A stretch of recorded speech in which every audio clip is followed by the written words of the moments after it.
तो आज का जो हमारा टॉपिक है वो है रक्त संबंध। ये हमारा रीजनिंग के क्षेत्र में दूसरा टॉपिक है। पहले हमने सिलोजिज्म को ख़त्म किया जो कथन निष्कर्ष था। अब हम दूसरा टॉपिक रक्त संबंध, जिसका इंग्लिश होता है ब्लड रिलेशन। ब्लड रिलेशन, अब हम लोग इस पे चलेंगे। ब्लड रिलेशन का क्वेश्चन देखेंगे और इसको बनाएंगे और इसको समझेंगे कि आखिरकार ब्लड रिलेशन में किस प्रकार का क्वेश्चन आता है और उसको हम लोग कैसे बनाते हैं। तो रक्त संबंध ज़्यादातर यह जो अध्याय है रक्त संबंध, यह हमारे परिवार या वंश से जुड़ा हुआ है। रक्त संबंध किसी भी प्रतियोगिता परीक्षा के लिए अत्यधिक महत्वपूर्ण टॉपिक है, समझे। यह अध्याय से जुड़े प्रश्न लगभग हर तरह के परीक्षा में पूछे जाते हैं और ये बहुत ही आसान होता है, ये उतना हार्ड भी नहीं होता है। इसमें बस हमें 2-3 चीज़ों का ख्याल रखना रहता है।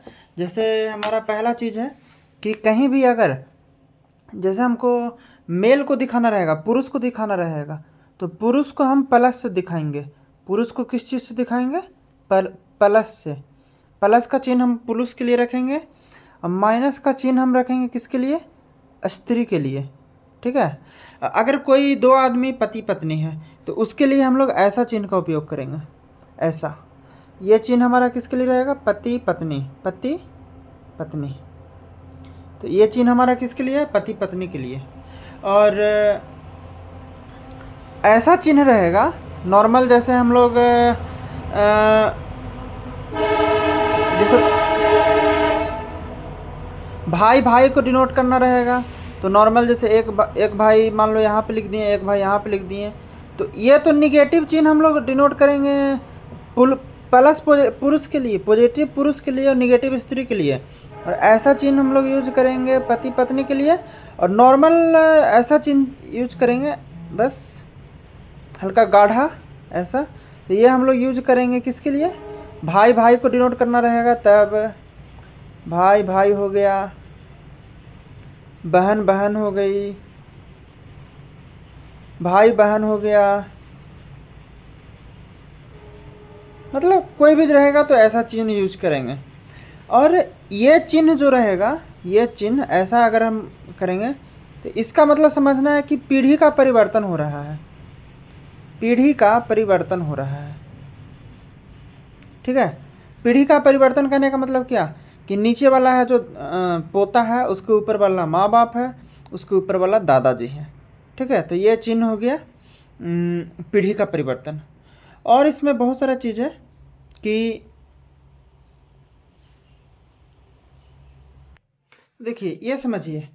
अब हम लोग पीढ़ी के परिवर्तन के बाद हम लोग ये देखेंगे कि अगर जैसे कोई हम लोग दो पीढ़ी ऊपर में हम लोग किसको मानेंगे? दादा नाना को। महिला में अगर 2 पीढ़ी ऊपर रहेगी तो उसको हम लोग किसको मानेंगे? दादी को और नानी को मानेंगे। एक पीढ़ी ऊपर तो हम लोग एक पीढ़ी ऊपर में हम लोग किसको मानेंगे? पिता को, ससुर को, अंकल को, फूफा को, मौसा को, ताऊ को। और महिला में अगर आ जाए तो माता, सास, आंटी, बुआ, चाची, मौसी, ठीक है, यहाँ तक। नेक्स्ट है जो मेरी पीढ़ी रहेगी ना, तो वो मेरी पीढ़ी 3rd नंबर का पीढ़ी रहेगी, तो मेरी पीढ़ी रहेगी। जैसे मेरा पीढ़ी से एक पीढ़ी ऊपर रहेगा तो पिता, ससुर, चाचा, ये सब रहेगा।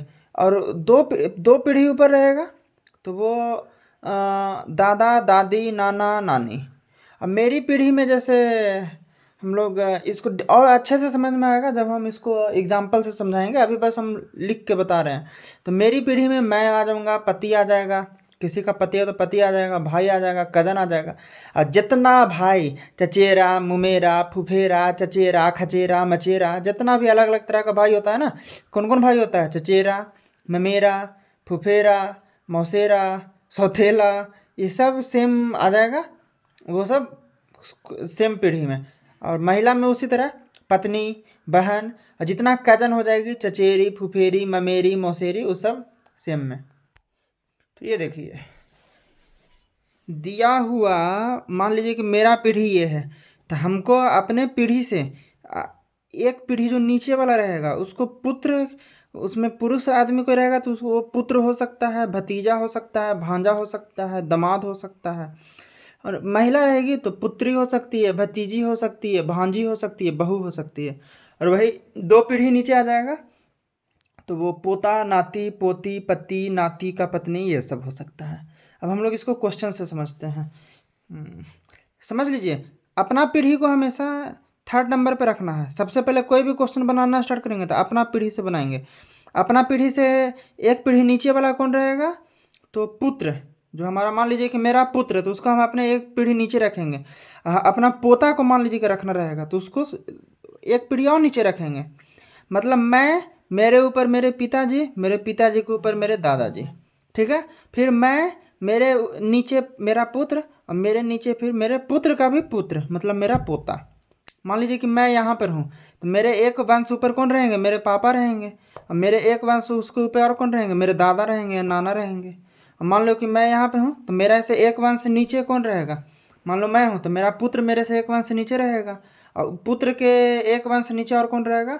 पुत्र का पुत्र, मतलब मेरे पोता या मेरे नाती, या मेरा कोई पोती है, पोती का जो पति है, तो भी पोती का पति तो पुरुष हो गया ना, पोती का पति, पति क्या है? पुरुष हो गया, तो भी दूसरे पीढ़ी में रखा जाएगा। तो इस हो गया कि किस आदमी को किस पीढ़ी में रखना है, ब्लड रिलेशन बनाने के लिए किस आदमी को किस पीढ़ी में रखना है, इस हम लोग ये जो हमारा जो है पूरा, इसी से हमको पता चल जाएगा।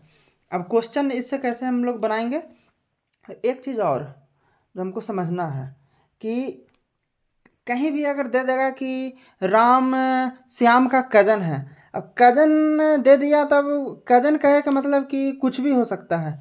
खाली अगर कजन दे दिया तब वो तो चचेरा, फुफेरा, मौस, ये सब जो हम बोल रहे हैं ना, इसको ध्यान से कॉपी पे लिखते जाना है। कि कहीं क्वेश्चन में दे दिया कि राम से ए बी का कजन है। अब कजन कहे का मतलब है कि भाई या बहन, कुछ कंफर्म नहीं कह रहा ना कि कजन भाई है कि बहन है। कजन कहे का मतलब है कि कुछ भी हो सकता है। तो कजन के कहे का मतलब चचेरा भाई, ममेरा भाई, फुफेरा भाई, मौसेरा भाई, या चचेरी बहन, ममेरी बहन, फुफेरी बहन या मौसेरी बहन। Sister in law, sister in law कहे का मतलब यहाँ पे भाभी, या इंग्लिश में किसको, साली को भी सिस्टर इन लॉ कहेंगे, ननद को भी सिस्टर इन लॉ कहेंगे, देवरानी जेठानी सबको सिस्टर इन लॉ कहेंगे। Brother in law, brother in law कहे का मतलब है देवर, जेठ, साला, साड़ू। ये जो चीज़ जो हम बता रहे हैं, ये सब पीडीएफ जो भेजे हैं, पीडीएफ में एक बार थ्योरी में दिया हुआ है, आप उससे भी एक बार पढ़ सकते हैं अच्छे से। मदर इन लॉ कहने का मतलब है सास, फादर इन लॉ कहने का मतलब है ससुर, फिर डॉटर इन लॉ कहने का मतलब है बहू, सन इन लॉ कहने का मतलब है दामाद, ठीक है।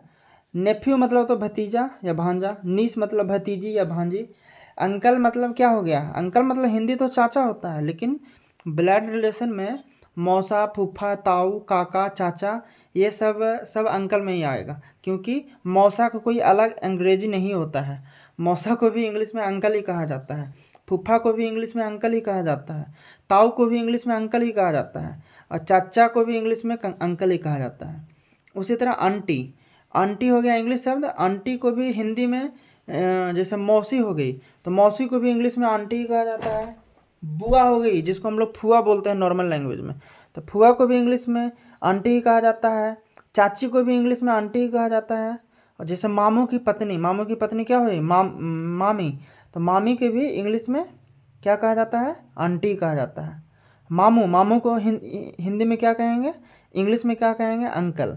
मतलब अंकल कहे के मतलब है कि जितना भी हो गए पुरुष वाला, फुफ्फा, चाचा, ताऊ, मामू, मौसा, ये सब आंटी अंकल हो जाएंगे, और उनका सब आंटी पूरा इंग्लिश वाला चाची, फुआ, बुआ, फिर मौसी, ये सब आंटी हो जाएगी, मामी आंटी हो जाएगी। अब आगे आते हैं हम लोग। अब देखिए, आपको यहाँ पे एक क्वेश्चन दिख रहा होगा। हम अब क्वेश्चन को कॉपी पे लिख के टाइम वेस्ट ज़्यादा नहीं करेंगे, हमको क्वेश्चन समझाने से मतलब है, क्वेश्चन को कॉपी पे लिखना नहीं है। तो जैसे इस क्वेश्चन को मैं समझाता हूँ। अब ये क्वेश्चन ये है, इसका 4 ऑप्शन है, और मैं इसको यहाँ पे बना करके दिखाऊँगा कि ये कैसे बनेगा।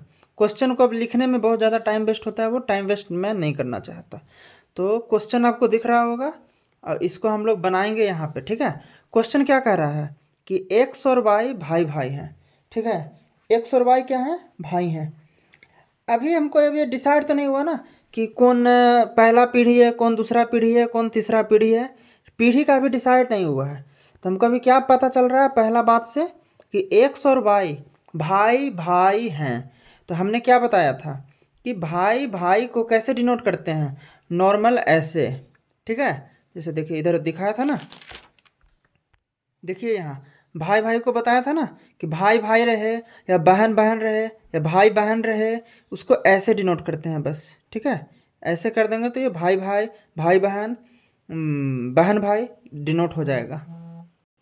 जैसे अब क्वेश्चन देखिए कि एक्स और वाई भाई भाई हैं, तो हम एक एक्स लिखते हैं और एक्स वाई लिखते हैं, और एक्स वाई क्या है, भाई हैं।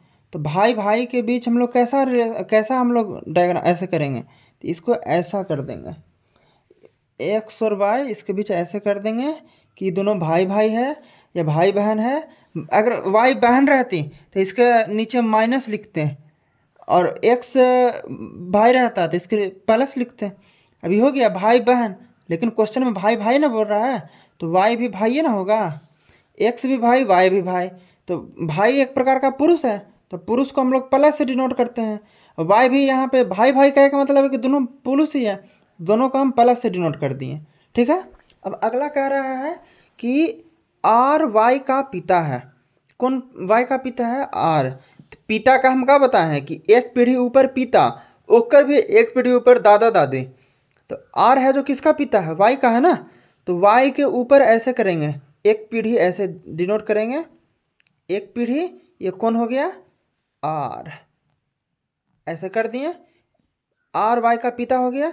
अब पिता भी कुछ ही है, एक प्रकार का पुरुष ही है ना, तो पुरुष को भी तो हम लोग प्लस से ही, हमको प्लस माइनस बहुत ज़्यादा जरूरी रहता है डिनोट करना। इसी से पता चलेगा कि कौन पिता है कौन माता है, क्योंकि आर दे है तो नाम तो नहीं है ना कि अमन है या सुनीता है या सीता है, क्या नाम से पहचान लेंगे। क्वेश्चन में दे देगा आर वाई का पिता है, तो हम लोग कैसे पता करेंगे कि आर पुरुष है कि महिला है। तो इसीलिए हम लोग साइन देंगे, कह रहा है क्या, आर वाई का पिता है, तो पिता का हम लोग क्या रखेंगे, प्लस। जितना भी पुरुष रहेगा पुरुष को प्लस, और निगेटिव महिला को निगेटिव। अब देखिए क्या कह रहा है, एस टी का भाई है और एक्स का मामा है। अब देखिए यहाँ पे आ गया नया चीज़, अब मामा वाला भाई वाला क्वेश्चन आ गया। यहाँ तक तो समझ में आ गया, एक्स और वाई भाई हैं तो एक्स और वाई भाई भाई हो गया। आर वाई का पिता है तो आर वाई का पिता हो गया, वाई के पिता आर हो गया। एस टी का भाई है, टी का भाई है। अब हमको टी का कहीं पे तो रिलेशन दिया नहीं है, लेकिन एस है जो टी का भाई है। और अब देखिए इसमें एक चीज़ हमेशा याद रखिएगा,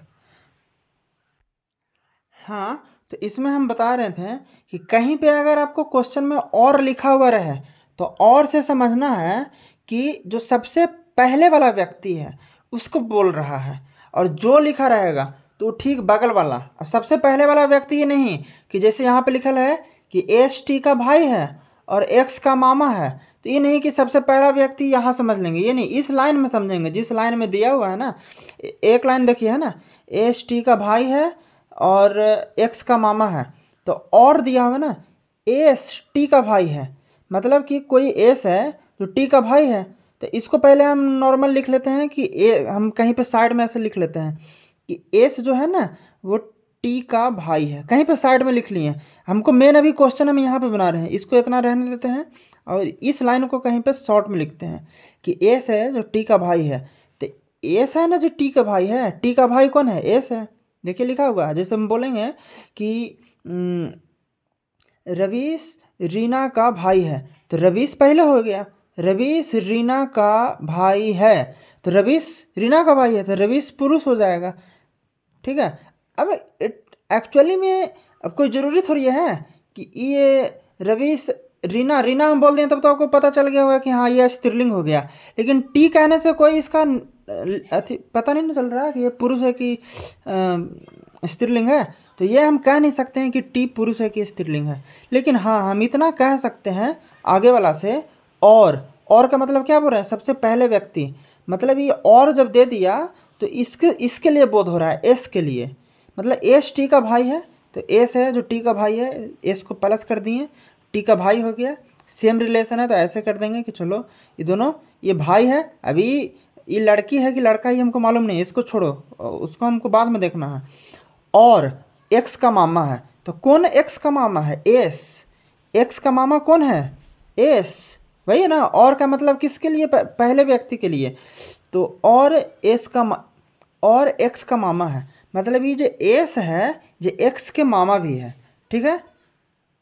तो अब हम देखेंगे कि मामा, मामा वाला हम क्या बोले थे? क्या बोले थे मामा? अगर आप देखिएगा तो हम बोले थे ना कि अपना पीढ़ी से एक पीढ़ी ऊपरे वाला में जो पिता रहेगा, पिता को, ससुर को, मामा को, अंकल को, फुफ्फा को, मौसा को, ताऊ को, सबको अपना से एक पीढ़ी ऊपर रखना है, ठीक है। तो हम लोग भी यहाँ पे, हाँ, तो यहाँ से देखिए, और एक्स का मामा है, मतलब एक्स का मामा कौन है? एक्स। हम लोग अब लगातार वाला में नहीं देंगे, क्योंकि लगातार वाला में जो आएगी इसकी मम्मी हो जाएगी, ठीक है। ये दोनों भाई है, वाई के पिता आर है ना, आर वाई का पिता है। ये दोनों भाई भाई है, आर वाई के पिता आर है। इसके सामने जो होगी ना वो मम्मी का स्थान रहता है, तो इसको हम लोग ऐसे हल्का तिरछे करके देंगे कि मम्मी के स्थान पे नहीं, इसको हल्का ऐसे तिरछे करके देंगे। तो तिरछे भी मतलब एक पीढ़ी ऊपर ही हो गया ना, ये नहीं है ना कि दो पीढ़ी ऊपर कर दिए। एक एक लाइन का मतलब एक पीढ़ी, फिर दो लाइन के ऊपर दो पीढ़ी, ठीक है। तो ई एस क्या है? एस है जो एक्स का मामा है, तो एस हो गया एक्स का मामा। तो एस है पॉजिटिव, पॉजिटिव क्या है का मतलब है कि पुरुष। यहाँ तक समझ में आया? एस है जो एक्स का मामा है, एस है जो एक्स का मामा है। और इसका क्या था, एगो देखो दिल है, एस टी का भाई है। अब हमको देखो समझ में आ रहा है कि एस है जो टी का भाई है। तो अब एक चीज़ आपको पता चल रहा होगा कि अगर इस टी को हम यहाँ पे रखते हैं अपने से, क्वेश्चन तो यहाँ तक खत्म हो गया, अपने से यहाँ पे दिमाग लगाना है थोड़ा, कि अगर हम लोग टी को यहाँ पे रखते हैं तो ई है जो एक्स की मम्मी हो जाएगी, ठीक है, निगेटिव। एक्स एक्स की मम्मी हो जाएगी टी, और टी के ये भाई हो जाएगा, भाई हो जाएगा कहे का मतलब है पुरुष है ना। और ये टी के मम्मी हो जाएगी, टी के मतलब एक्स के मम्मी के भाई, तो एक्स के मामा हुआ ना, मामू जिसको बोलते हैं। एक्स के टी मम्मी, मम्मी के भाई कौन हो गई? मामू। तो वही ना दल है, एस टी का भाई है, तो एस टी का भाई भी हो गया। तो अब हमको पूरा रिलेशन यही बन गया, इसी रिलेशन को समझना है। फिर से एक बार हम लोग इसको समझते हैं। क्या क्वेश्चन कह रहा था? एक्स और वाई भाई भाई हैं, तो एक्स और वाई को भाई बना दिए, प्लस प्लस कहे का मतलब भाई भाई। फिर कह रहा है आर वाई का पिता है, तो आर है जो क्या है? वाई का पिता है, तो वाई के पिता हो गया आर, आर हो गया एक कथी ऊपर, एक पीढ़ी ऊपर। बताए थे ना कि एक पीढ़ी ऊपर पिता, मामा, मामा को हल्का तिरछे करके डिनोट करेंगे, ताकि जो सीधे वाला रहती है मम्मी और पापा रहते हैं, तो सीधे वाला हम लोग डिनोट नहीं किए हैं। अभी जैसे सीधे है तो एक्स के कौन हो गई? सीधे मम्मी हो गई। तो एस टी का भाई है, तो एस है जो टी का भाई है। अब पहले हमको पता नहीं था कि टी कौन है, तो इसीलिए हम इसको अलग पहले लिखे थे, लेकिन बाद में हमको दिमाग काम किया कि और एस टी का भाई है और एक्स का मामा है, तो और कहे का मतलब है सबसे पहले वाले व्यक्ति का, सबसे पहले वाले व्यक्ति इस लाइन में ये है एस, मतलब कहे का मतलब एक्स है जो एक्स का मामा है, तो एस है जो एक्स का मामा हो जाएगा। तो मामा के हम लोग का ऊपर लिखे, चलो यहाँ पे लिख भी देते हैं कि ई एस है जो एक्स का कौन है? ये दोनों के बीच रिलेशन क्या है? मामा। ये दोनों के बीच क्या है? रिलेशन मामा। ई का ई रिलेशन क्या है? पापा, है ना, पिता। ये दोनों के बीच रिलेशन क्या है? भाई का है, ठीक है। तो जब एस टी का भाई एस है, तो ये टी इसकी मम्मी हो जाएगी। अभी सोचना है अपने से कि जब एस है जो एक मामा है, तो ये टी कौन होगी? तो टी एक मम्मी हो जाएगी। तो मम्मी कहे का मतलब है ये मम्मी, तो ये दोनों पति पत्नी हो गई, ये दोनों पति पत्नी हो गई ना। तो पति पत्नी का रिलेशन कैसा होता है? ऐसा। ये दोनों पति पत्नी हो गई। अब पति पत्नी कहने का मतलब है कि अब क्वेश्चन पूछ रहा है टी का आर से क्या संबंध है? टी का आर से क्या संबंध है? अब टी और आर के बीच में रिलेशन है, तो अब हमको टी और आर के बीच में तो पता चल गया कि पति पत्नी है, लेकिन क्वेश्चन पूछ रहा है टी का आर से, तो आर से, आर तो पुरुष है ना, तो टी आर के खोजी हो जाएगी, पत्नी हो जाएगी। और ऑप्शन से भी हम छाटेंगे तो पहला ऑप्शन दे रहे हैं माता, तो टी या आर तो हम जानते हैं कि पति पत्नी है, तो माता खत्म, माता आंसर होगा नहीं। भाई आंसर होगा नहीं, ये भी भाई या भौजाई कुछ दे ले, ये भी आंसर नहीं होगा, तो बचाएगा पत्नी। तो आंसर नंबर क्या हो जाएगा? बी। आंसर नंबर क्या हो जाएगा? बी।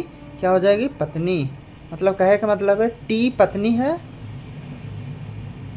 ये टी का जी है पत्नी है, और आर क्या है? पति है। तो एक क्वेश्चन आज बन गया। दूसरा क्वेश्चन पे आते हैं हम लोग। इसमें थोड़ा सा यही है, एक दो बार हम लोग जब प्रैक्टिस कर लेंगे ना तो हमको आसानी से समझ में आने लगा कि कौन क्या है। शुरू शुरू में हल्का दिक्कत होता है समझने में, लेकिन अब देखिए हम इस दूसरे नंबर, ये क्वेश्चन नंबर क्या है? दूसरा है, ठीक है। ये क्वेश्चन नंबर क्या है? दूसरा। अब ये नहीं कि हम क्वेश्चन नहीं लिख रहे हैं तो आप भी क्वेश्चन नहीं लिखिए। ये जो क्वेश्चन है, पहले इस क्वेश्चन को अपने कॉपी पे लिख लीजिए यहाँ पे, ठीक है। अब उसके बाद जो हम आंसर बताते हैं उसको बनाना स्टार्ट कीजिए। ये नहीं कि मेरे जैसा हम भी क्वेश्चन नहीं लिखेंगे, खाली देख रहे हैं। आप क्वेश्चन लिखिए पहले एक बार अच्छे से। ए बी की पुत्री है, बी सी की माँ है, डी सी का भाई है, बताइए कि डी का ऐसे क्या रिश्ता है। तो ये क्वेश्चन लिखने के बाद फिर इसका जो सोल्यूशन हम बताते हैं वो समझ समझ के कॉपी किताब खोल के, और खाली देखने से कुछ नहीं होगा। कॉपी किताब खोल के, कॉपी खोल के, और साथ साथ में जैसे जैसे हम बनाते हैं, जैसे जैसे लाइन खींचते हैं, जैसे जैसे हम पति पत्नी का ऐसे ऐसे करते हैं ना, ये वाला चिन्ह, वो वाला चिन्ह करना है। मामा वाला कैसे किए हैं? ऐसे तिरछे। माँ वाला कैसे किए? ऊपर पॉजिटिव नेगेटिव, ये सब ध्यान देना है। थोड़ा शुरू शुरू में मेहनत करना पड़ेगा, तब पकड़ आएगा इस पे। तो दूसरा क्वेश्चन हम लोग देखते हैं। क्वेश्चन ये है हमारा कि ए बी की पुत्री है। क्वेश्चन को पहले आप, सबसे पहले आपका काम है कॉपी पे लिखना। तो ए बी की पुत्री है, चलो ए बी की पुत्री है, ए केकर पुत्री है? बी के है। तो एक बात तो कंफर्म हो गया कि एगो पुत्री है। पुत्री का एक मतलब है कि बी। हम क्या बताए थे कि पुत्र या पुत्री को एक जनरेशन नीचे लिखते हैं। ये देखिए, एक पुत्री को या पुत्र को एक पीढ़ी नीचे लिखेंगे, मतलब एक लाइन ऐसे दे करके और नीचे लिखेंगे। उसके ऊपर वाला जो जो हम जैसे कह रहे हैं ए बी की पुत्री है, तो ए ऊपर हो जाएगा, बी नीचे हो जाएगा। क्योंकि ये बात हमेशा याद रखना है दिमाग में कि पुत्र या पुत्री, एक मेरे हिसाब से एक पीढ़ी नीचे, उसके एक पीढ़ी ऊपर पिता, उसके एक पीढ़ी ऊपर दादा। अब मेरे हिसाब से एक पुत्र, एक पीढ़ी नीचे पुत्र, उसके एक पीढ़ी नीचे पोता पोती, नाता नाती, जो भी है। डी का ए से,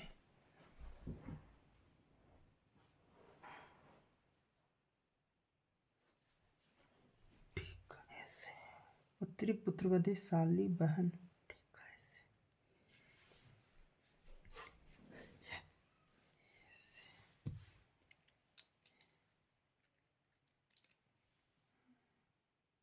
डी का ए से ए बी की पुत्री है, ए नेगेटिव बी माँ, बी सी की माँ है, तो बी सी की माँ है, बी हो गई सी की माँ, डी सी का भाई है, डी सी का भाई है। तो बताइए कि डी का ए से,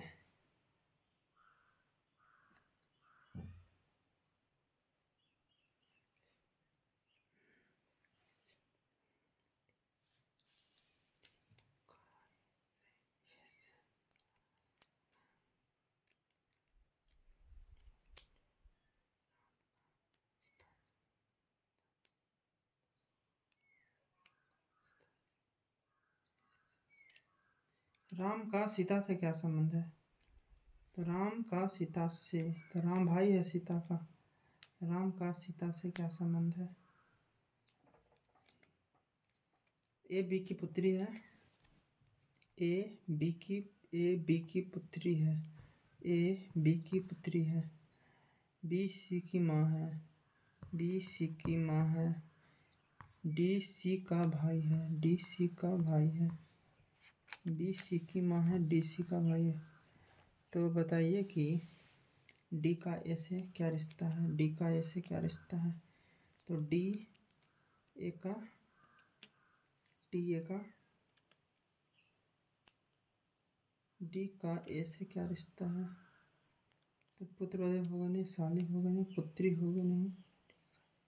डी का ए से तो बहन हो, भाई हो जाएगा यार। डी का ए से, ए से, ए से, ए से राम का सीता से,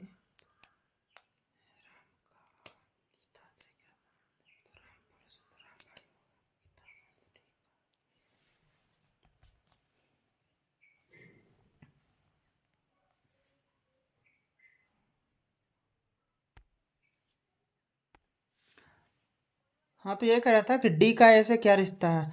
तो डी तो पुरुष है और ए निगेटिव है। तो क्वेश्चन कह रहा है जैसे ऐसे नहीं, डी और ए से नहीं समझ में रहा तो ऐसे सोचिए, डी का ए से मतलब कहे का मतलब है कि जैसे डी को हम पुरुष मान के चलते हैं, तो राम का गीता से क्या रिश्ता है। तो राम का गीता से क्या रिश्ता रहेगा? तो राम का गीता से भाई का रिश्ता रहेगा, राम गीता का भाई होगा। तो उसी तरह डी पुरुष है, ए महिला है, तो डी का ए से क्या रिश्ता रहेगा? भाई का रहेगा। तो इसका आंसर हो जाएगा भाई। एक्चुअली इसमें भाई ऑप्शन दिया ही नहीं है, ये ऑप्शन गलत है, ठीक है। ये ऑप्शन को नहीं देखना है, ये ऑप्शन एक्चुअली में गलत है, इसलिए इसका आंसर क्या हो जाएगा? डी भाई हो जाएगा और ए बहन हो जाएगी। तो डी का ए से क्या रिश्ता है? तो डी भाई है ए का, मतलब डी भाई है ए का, ठीक है। तो इसको ध्यान में रखना है।